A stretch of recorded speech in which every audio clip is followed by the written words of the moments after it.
37절부터 22장 6절.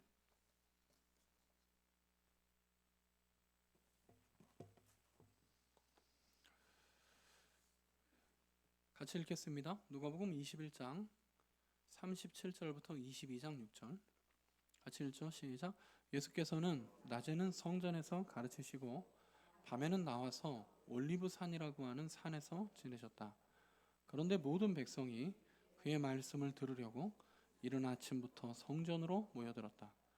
유월절이라고 하는 무교절이 다가왔다. 그런데 대제사장들과 율법학자들은 예수를 없애버릴 방책을 찾고 있었다. 그들은 백성을 두려워하였다. 12 가운데 하나인 가룟시다는 유다에게 사탄이 들어갔다. 유다는 떠나가서 대제사장들과 성전 경비대장들과 더불어 어떻게 예수를 그들에게 넘겨줄지를 의논하였다. 그래서 그들은 기뻐하여 그에게 돈을 주겠다고 약조하였다. 유다는 동의하고 무리가 없을 때에 예수를 그들에게 넘겨주려고 기회를 노리고 있었다. 아멘. 오늘은 누가복음 21장 마지막 부분부터 22장 중반부, 정확히는 28절까지 말씀을 함께 나누려고 합니다. 우리는 오늘 본문에서 어떻게 해서든지 예수님을 죽이려는 사람들의 음모를 보게 됩니다. 오늘 우리가 읽은 것처럼 21장 37절에 예수께서는 낮에 성전에서 사람들을 가르치셨습니다. 공개적으로 하나님의 말씀을 가르치고 증거하셨지만 예수님의 대적자들은 이렇게 대낮에 많은 사람들이 보고 있을 때 예수님의 그 가르침과 사역을 막을 방도를 찾지 못했습니다. 오히려 이렇게 이들이 공개적인 자리에서 예수님을 면박하고 그리고 이 예수님의 권한에 대해서 도전할 때마다 도리어 그들의 무지와 죄가 드러나게 되었죠. 이 대적자들의 죄와 무지가 드러났습니다. 그래서 이들은 계획을 변경해서 공개적으로 이 예수님에 대해서 힐난하고 공개적으로 예수님의 사역을 대적하기보다는 이미 많은 사람들로부터 존경을 받기 시작한 이 예수님께 없는 죄를 덮어 씌워 그 예수님을 추락시키려는 그런 모의를 시작하고 있습니다. 오늘날에도 이런 일이 적지 않죠. 정면으로 대적해서는 감당하기 힘든 사람들, 왜냐하면 그들이 참으로 선하고 진실한 사람일 때 우리는 여러 가지 사건들과 정황들을 조합하여 원래는 선하고 진실한 사람을 아주 악독한 사기꾼처럼 만드는 것이 생각보다 어렵지 않은 것을 알고 있습니다. 이런 일들이 종종 일어납니다. 그래서 우리는 예루살렘의 지도자들이 예수님을 향하여 이렇게 은밀하고 치졸한 음모를 꾸미고 있는 것에 놀랄 필요가 없습니다. 이 사람들은요, 이러한 음모들이 참 치졸함에도 불구하고 이것이 언제나 이런 시도가 있어 왔다는 것은 언제나 이러한 시도들이 의외로 효과적이에요. 이번 주에 제가 국민일보 보니까 신천지 교인들이 신천지 이 사람들 이렇게 포교하는 거 이렇게 읽어보니까 정말 치사합니다. 사람들이 이렇게 거짓말로 해가지고 몇몇 사람들이 짝을 이루어가지고 말을 맞추고 뭐 예를 들면은 당신 내 말 듣지 않으면 교통사고 날 겁니다. 이렇게 말을 해놓고 또 다른 사람이 가가지고 일부러 교통사고를 내는 그런 방식으로 사람들을 현혹하는 것이죠. 그런데 이것이 굉장히 효과적이에요. 그러므로 우리는 예루살렘의 이 지도자들이 예수님의 대적자들이 예수님을 향해서 이렇게 치사한 일을 하고 있다는 것에 놀랄 필요가 없습니다. 항상 이런 일들이 있어 왔어요. 우리가 여기에서 주목하게 되는 것은 이 대적자들의 모임 중에 12 사도 중에 하나인 가룟 유다가 섞여 있었다는데 많은 사람들이 놀라죠. 유다는 예수님께서 친히 세운 이 12 사도로 세운 12명의 사도들 가운데 하나였습니다. 그는 예수님과 함께하며 많은 기적을 보았습니다. 그리고 한때는 정말로 다른 제자들과 같이 열렬한 마음으로 예수님을 쫓기도 하였습니다.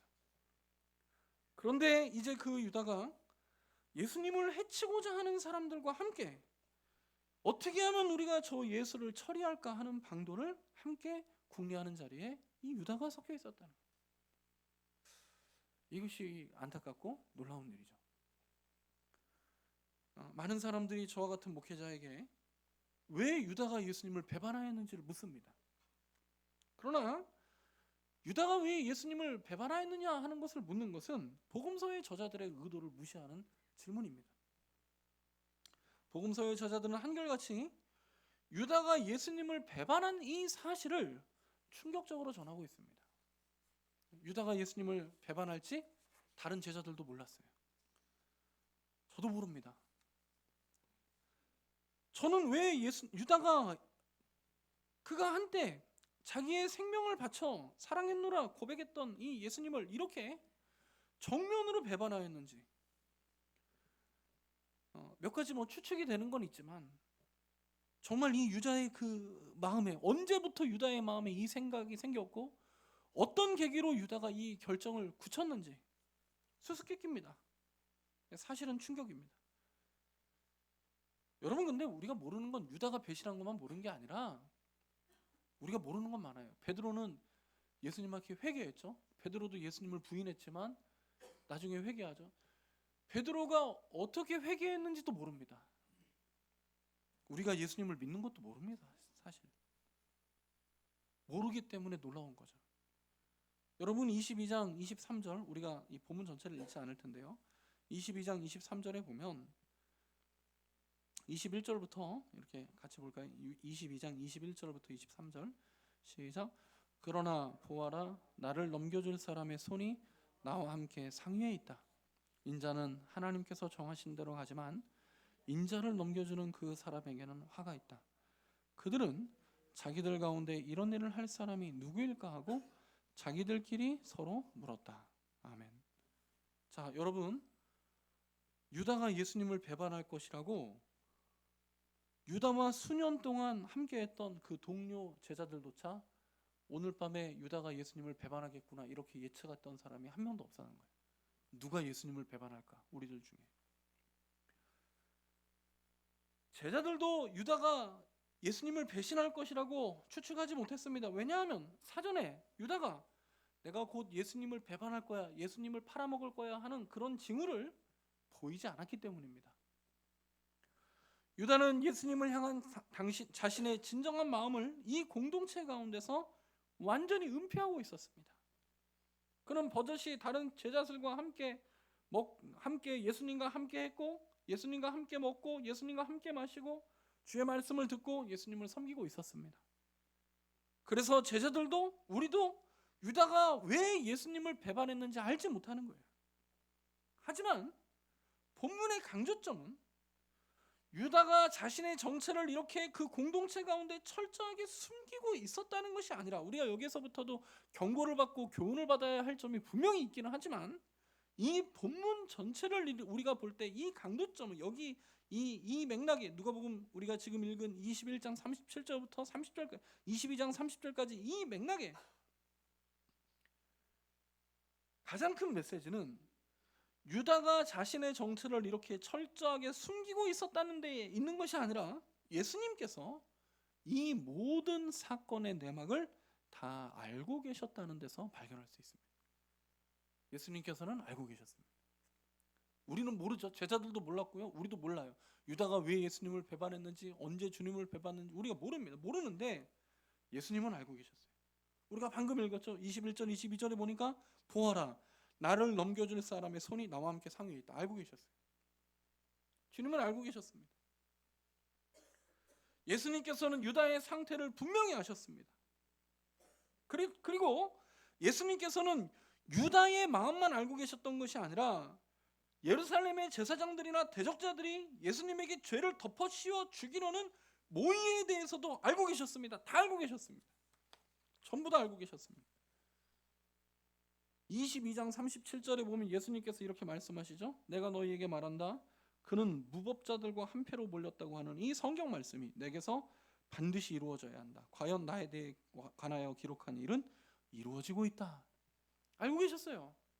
지금 어떤 일이 일어나는지 예수님께서 알고 계셨다는 걸 말씀하시는 겁니다. 이것뿐만이 아닙니다. 예수님은 다 알고 계셨습니다. 예루살렘의 지도자들이 유다를 이용해서 예수님께서 밤에 기도하는 곳에 급습하여 예수님을 납치하고 제사장들과 서기관들은 예수님을 힐난하여 어떻게 해서든지 그럴듯한 제목을 만들어 로마인들의 손을 빌려 예수님을 십자가에 못 박아 죽이고, 제자들이 이러한 예수님을 버리고 달아날 것들, 이 모든 일들을 주님께서는 다 알고 계셨습니다. 베드로에게 예수님께서 네가 오늘 밤 나를 3번 부인하리라도 말씀하셨어요. 다 알고 계셨어요. 어떤 일이 지금 진행되고 있는지, 이 일이 어떤 과정으로 이루어질지, 이러한 그 일들 가운데 연루된 사람들이 어떤 마음을 가지고 있는지 예수님께서 다 알고 계셨습니다. 그러나 주님께서는 이 모든 일을 다 알고 계셨지만 이 모든 일에 대한 어떠한 대비도 하지 않았습니다. 이제 이 밤이 지나면 주님께서는 당신이 아시는 것처럼 제사장들이 보낸 무리에 의해 불법적으로 체포될 것이었습니다. 그러면 이 위기의 상황에 주님께서 무엇을 해야 합니까? 먼저 배신자를 색출하고 그를 처단하는 것이 우선 아니겠습니까?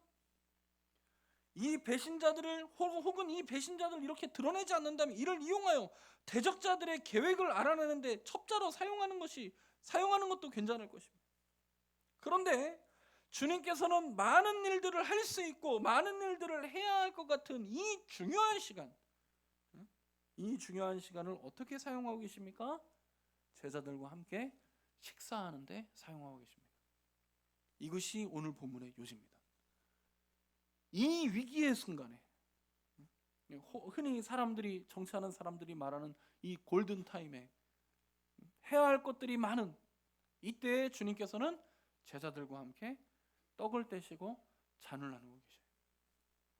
이것이 오늘 본문 전체의 메시지입니다. 14절부터 20절 보겠습니다. 22장 14절부터 20절 같이 읽겠습니다. 시작. 시간이 되어서 예수께서 자리에 앉으시니 사도들도 그와 함께 앉았다. 예수께서 그들에게 말씀하셨다. 내가 고난을 당하기 전에 너희와 함께 이 유월절 음식을 먹기를 참으로 간절히 바랬다. 내가 너희에게 말한다. 유월절이 하나님의 나라에서 이루어질 때까지 나는 다시는 유월절 음식을 먹지 않을 것이다. 그리고 잔을 받아서 감사를 드리신 다음에 말씀하셨다. 이것을 받아서 함께 나누어 마셔라.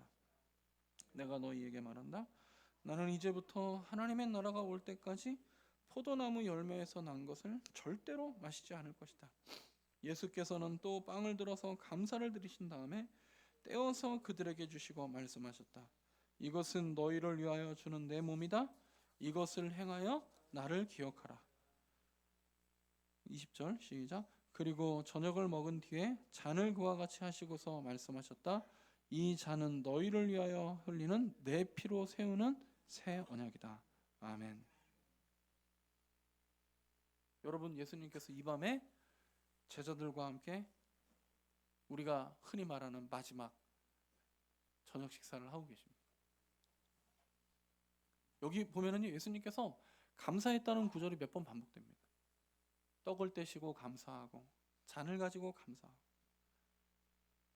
15절을 보면 주님께서 이렇게 말하죠. 누가가 이렇게 말합니다. 예수께서 그들에게 말씀하셨다. 내가 고난을 당하기 전에, 알고 계셔요. 지금 어떤 일이 있을지 주님께서 알고 계십니다. 고난을 당하기 전에 너희와 함께 유월절 음식 먹기를 참으로 간절히 바랬다.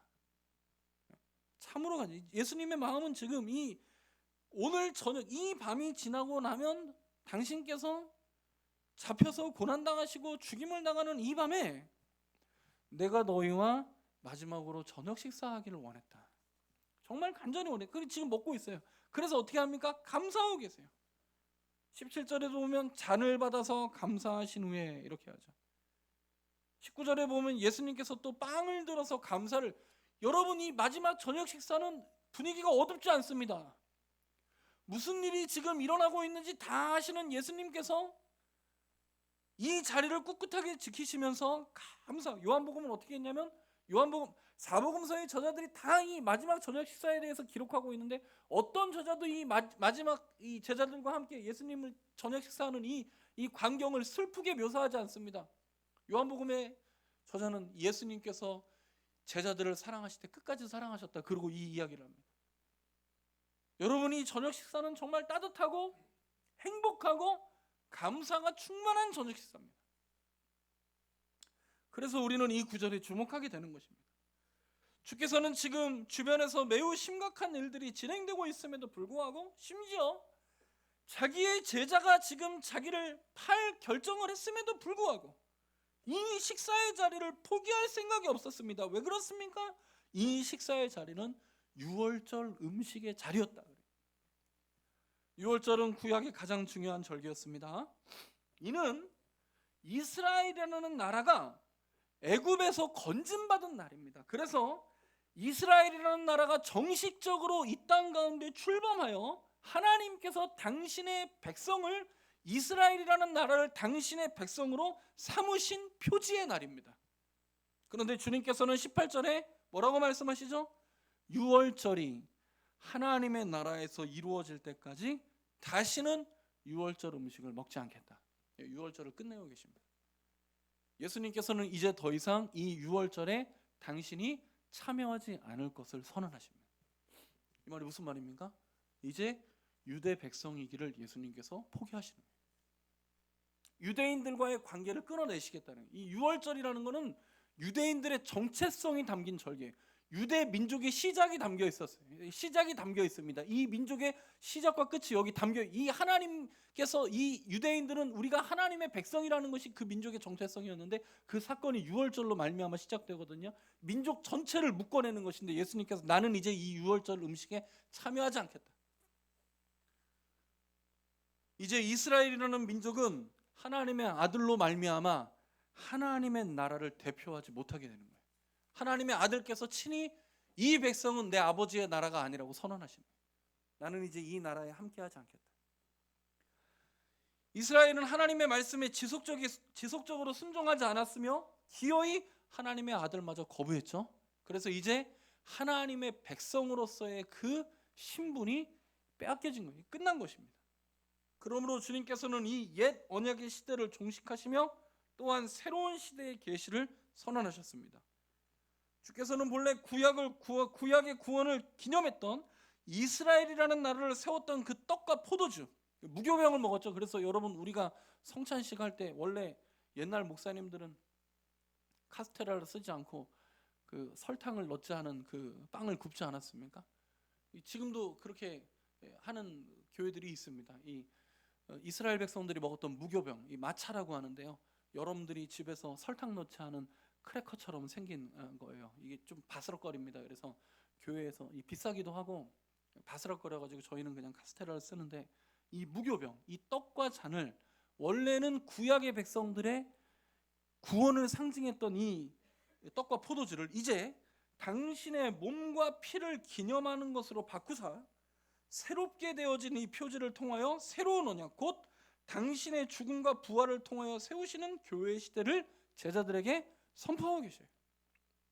여러분은 지금 이 본문 전체의 메시지를 아시겠습니까? 대적자들의 음모, 제자의 배신, 제자들의 도망관과 흩어짐, 십자가의 죽음과 같은 일련의 사건들은 마치 예수님께서 이 땅에 아무런 권한이 없는 것처럼 보이게 합니다. 이게 예수님이 하는 일이 다 안 되는 것 같아요. 예수님은 무기력하게 이런 일들을 다 당하는 것 같습니다.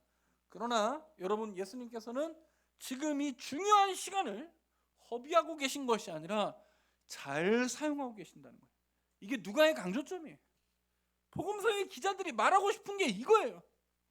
비록 주님께서는 이 시간에 배신자를 처단하거나 예루살렘 지도자들의 계획을 무마시키지는 못하였지만 끝까지 하나님의 뜻에 자신을 내어드리셨고 우리를 위한 새 언약의 구속을 제정하사 우리 앞에, 우리 모든 민족 앞에 이 구원의 길을 여시는 일을 시작하고 계셔요.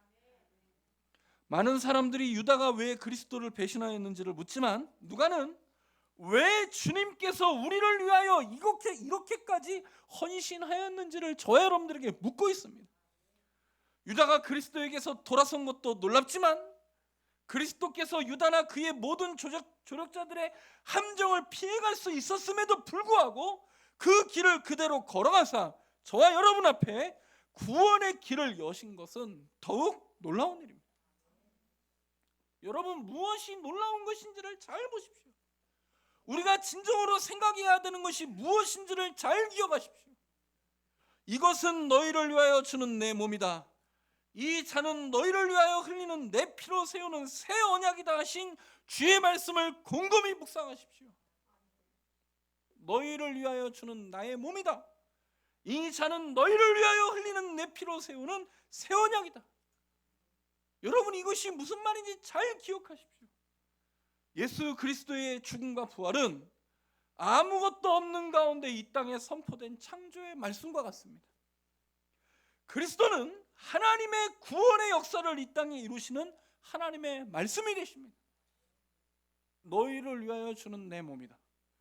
너희를 위하여 흘리는 내 피로 세우는 새 언약이다. 여기 창조의 능력이 있습니다. 사랑하는 지체 여러분, 우리 구원의 창시자께서 이 구원의 역사를 위하여 당신의 생명을 아낌없이 들이셨으며, 바로 여기에 그리스도께서 이와 같이 너희를 위하여 흘리는 내 몸, 너희를 위하여 흘리는 내 피, 이 그리스도의 삶과 죽음에 하나님께서 당신의 전능하심을 드러내셨음을 기억하십시오. 여기 하나님의 전능하심이 있는 것입니다. 주님께서는 십자가를 앞에 두시고 배신자 유다를 먼저 처단하면서, 야 봐라, 내가 다 알고 있었지? 내가 모를 줄 알았어? 내가 너 이런 거 하는 거 내가 하나님의 아들이야. 난 다 알고 있어. 넌 감히 나를 속이려고 하기. 여러분, 이렇게 주님께서 당신의 전지하심을 드러내지 않으셨어요. 사두개인들의 비열함이나 로마인들의 횡포를 주님께서 다 없이 하지도 않으셨습니다. 이거 봐라, 이 로마의 황제 그까짓 거 아무것도 아니야. 내가 가지고 있는 이 권세를 보여줄까? 내가 하늘에서부터 천군과 천사를 내려서 저 로마의 군대를 다 이기는 걸 보여줄까? 그러고 나서 십자가로 가시지 않았습니다. 주님께서는 온 세상의 병든 자를 다 고치지도 않으셨습니다. 이 모든 것들을 다 뒤로 하시고 주님께서는 당신의 백성을 구원하시는 온전한 순종의 자리 가운데로 주님께서 나아가고 계십니다. 그리고 하나님께서는 이 그리스도의 온전한 순종하심 가운데 당신의 전능하심을 나타내셨습니다. 우리는 종종 하나님의 전능하심을 너무나 피상적으로 이해합니다. 하나님께서 전능하시다면 왜 믿는 자들이 고난을 당하는 것인가? 우리의 이 질문의 수준이 항상 여기에서 멈춰요. 왜 유다가 예수님을 배반했냐? 항상 여기에서 우리 믿음의 선배들은 이런 데에 대해서 고민하기에는 지금 하나님께서 우리에게 그리스도 예수 안에서 이루어주시고 보여주시는 그 은혜와 사랑이 너무나 컸어요. 하나님의 전능하심은 저와 여러분의 게으름이나 자존심의 피난처가 아닙니다. 하나님이 전능하시니까 나는 아무것도 안 해도 되겠지. 하나님이 전능하시니까 내 자존심 세워지기. 여러분, 우리가 그러려고 하나님 믿는 거 아닙니다. 저는 여러분들이 하나님의 전능하심을 참으로 그리스도 예수 안에서 경험할 수 있기를 바랍니다. 우리 중에서는 하나님을 믿는다 하면서도 사실 하나님이 아니길 바라는 사람이 많습니다. 그러나 하나님께서는 항상 하나님의 하나님 되심을 굳세게 지키십니다. 여러분, 하나님께서는 하나님 되심을 포기하고 우리를 돕지 않으십니다. 지체 여러분, 하나님 앞에 살아간다 하면서도 모든 상황이 우리의 뜻과 마음의 방식으로 조합되지 않을 때 우리의 마음이 낙심됩니까? 왜 이렇습니까, 하나님? 왜 저 사람은 저를 싫어하죠? 왜 저 사람은 저를 모함합니까? 하나님, 기다려 주십시오. 제가 이 오해를 풀지 않으면 저는 앞으로 나아가지 못합니다. 주님께서는 오늘도 이와 같은 우리에게 가이사의 것은 가이사에게, 하나님의 것은 하나님에게 드리라 말씀하십니다. 사랑하는 지체 여러분, 여러분은 과연 하나님께서 하나님의 백성들에게 베풀어 주시는 은혜와 능력을 아십니까? 주님께서는 공생애를 마치시는 이 마지막 날 빵 한 조각과 포도주 한 잔을 나누어 주시며 이것을 행하여 나를 기념하라 하십니다. 이것이 성찬의식이죠? 우리가 잘 아는 것처럼 성찬은 무슨 대단한 능력으로 참여하는 것이 없습니다. 신앙의 공동체 안에서 베풀어주는 작은 떡과 포도주 한 잔을 받아 마시면 그만입니다. 이게 뭐가 어렵습니까? 그러나 바로 여기에 하나님의 전능하심이 베풀어집니다. 여러분이 그 받아 마시는 그 작은 떡과 포도주 한 모금에 하나님의 전능하심이 베풀어진다는 걸 여러분이 아십니까? 오늘 조국교회의 많은 청년들은 시험 기간이 되면 학원에 가야 되기 때문에 교회를 나오지 않습니다. 대학생들은 아르바이트를 해야 되기 때문에 신앙생활을 힘들어합니다. 직장인들은 어떻습니까? 많은 업무와 스트레스로 지쳤기 때문에 자녀를 양육하는 어머니들은 자녀들과 시간을 보내야 하기 때문에 어떤 이들은 오랜 친구를 만나서 해서 어떤 이들은 중요한 결혼식 때문에 취미활동 때문에 이런저런 여러 가지 이유 때문에 우리는 기도하지 못하고 지체들과 교제하지 못하고 교회를 섬기기 힘들다고 말합니다. 그런데 여러분, 정말 그렇습니까? 이것이 정말 사실입니까? 우리가 바쁘지 않다는 게 아닙니다. 여러분들이 뭐 이런 거 안 한다는 게 아니에요. 다 합니다. 여러분, 우리도 시험 보고 우리도 직장 다니고 아르바이트하고 자녀들과 시간이 부족합니다. 힘듭니다. 그러나 여러분, 제가 말씀드리고 싶은 것은 여러분들이 바쁘지 않다는 게 아니라 힘들지 않다는 게 아니라 바쁘고 힘들기 때문에 하나님 앞에 나오지 못한다는 것이 사실이냐는 거예요. 정말 그 이유 때문입니까? 그렇다면 우리보다 하나님을 더 사랑하는 사람은 전부 다 우리보다 바쁘지 않고 힘들지 않은 사람들일까요? 예수님은 그러셨을까요? 과연 우리는 하나님께서 그리스도 예수 안에서 또한 그의 몸된 교회 안에서 이 예배를 통하여 하나님을 향한 간절한 기도와 겸손한 헌신으로 인하여 우리에게 베풀어 주시는 하나님의 그 사랑과 은혜를 알고 있습니까? 여러분, 정말 이것을 알고 계십니까? 예수님은 이걸 알고 계십니다.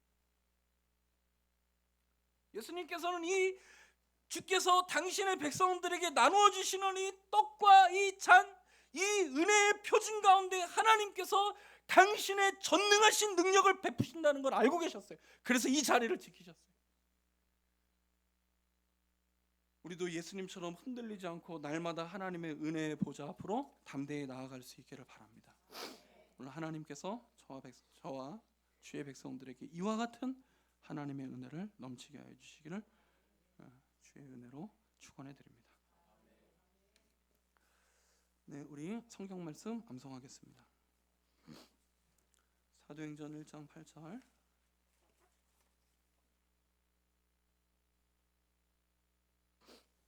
오직 성령이 시작. 오직 성령이 너희에게 임하시면 너희가 권능을 받고 예루살렘과 온 유대와 사마리아와 땅끝까지 이르러 나의 증인이 되리라 하시니라. 아멘. 찬송가 457장 찬양하면서 하나님 앞에 예물을 드리겠습니다. 457장.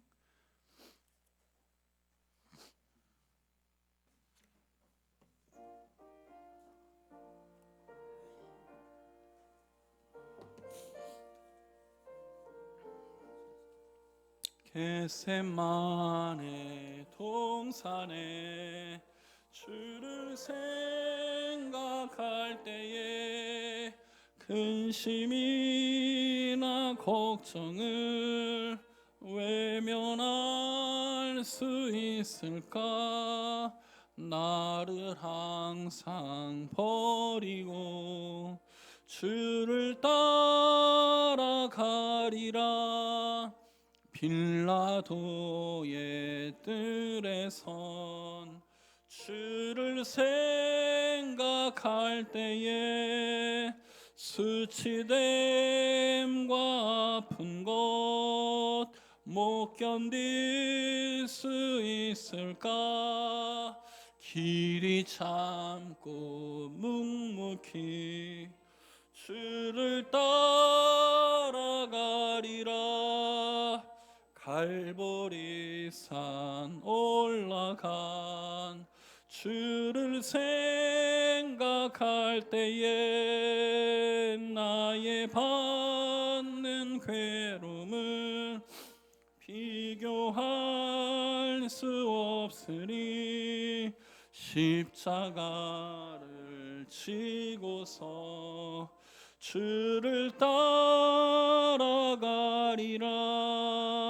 무덤에서 부활한 주를 생각할 때에 환난이나 죽음도 두려울 것 없으리 승전가를 부르며 주를